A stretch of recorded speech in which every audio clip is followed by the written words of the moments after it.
Ano bang pwede nating gawin kung mahilig ka talagang kumain ng mani, o ng cornic, o ng nagaraya, o ng chicharon? If you guys want to find out how we did it, stay tuned. So, what's up guys? So, today, meron na naman tayong bagong Extreme Smile Rehab. So, from this.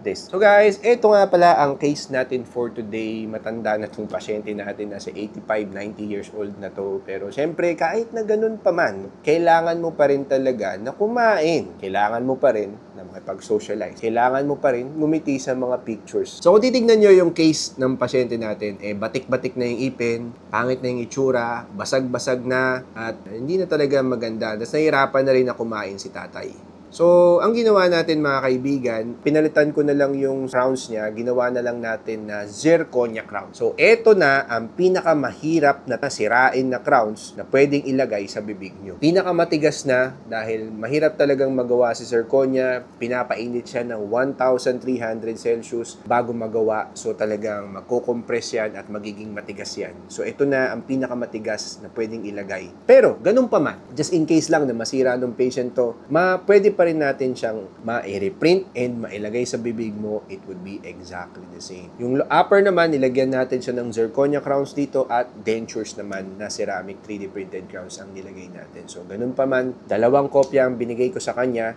Yung isa, spare, just in case na matapon, meron pa siyang isa pa.